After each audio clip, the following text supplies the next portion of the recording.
तो आज जो हम चैप्टर पढ़ने लगे हैं वो चैप्टर नंबर 4 है, ठीक है। Determine the EMF and internal resistance of a cell by plotting V against I graph. अब ये जो है ये बुक जो कॉलेज फिज़िक्स है मेरे पास, तो ये कॉलेज फिज़िक्स की बुक है 12th क्लास की। तो किसी को परचेज़ करनी है तो किसी भी लोकल बुक शॉप पे आपको इजीली मिल जाएगी, ठीक है। तो शुरू करते हैं। ये पहला इसका जो है वो प्रैक्टिकल है, इसमें आपको ऑपरेटर्स, प्रोसीजर्स और टेबल सब दिया हुआ है।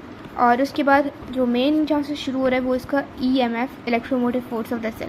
The EMF of a cell or battery is given by the equation E is equals to V plus IR, where V is the terminal voltage of the battery, R is the internal resistance of the battery, and I is the current in the circuit. The value of EMF for the battery is equal to the y-axis intercept of the line of best fit for the points plotted in graph. In this case, the EMF of the cell is 6 volt.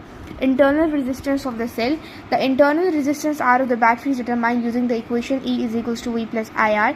This equation can be compared to the equation of the line for best fits. Y is equals to C plus MX, where Y is the terminal voltage, X is the current, R is the EMF, and M is the slope of the line. So M is equals to minus R, so R is equals to minus M. ये इसकी सारी derivation है, आप इसका screenshot ले लें, किसी को तैयारी करनी है वहाँ से प्रिपेयर कर सकते हैं। अब इसके जो आगे हैं ये post lab questionnaire practice short questions हैं, ये आप लोग MCQs के लिए देख लिया करें। ये यहाँ से भी आप लोग एक ये स्क्रीनशॉट ले लें जिसको भी लेना है।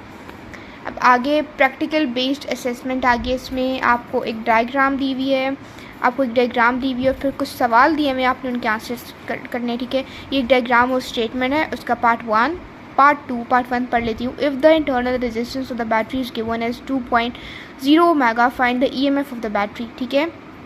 The graph in the figure show the result of an experiment to determine the EMF and the internal resistance of the cell.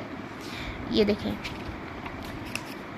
अब explain why the PD across the load resistor increases as the, ये आपके लिए बहुत फ़ायदेमंद book है क्योंकि इसमें सारा SLO based questions, MCQs, practicals given हैं। तो आपको ये बुक परचेज़ करनी चाहिए, और इसकी ये नीचे सॉल्यूशंस भी गिवन है। पहले आप खुद सॉल्व करने की कोशिश किया करें, उसके बाद आप सॉल्यूशंस की तरफ जाया करें। अब दोबारा सैम्पल पेपर 2 आ गया है, ठीक है। ये सैम्पल पेपर 2 ही कंटिन्यू हो रहा है। ये आगे चैप्टर नंबर 5 शुरू हो गया, लेकिन हमने सिर्फ चैप्टर नंबर 4 तक ही करना था।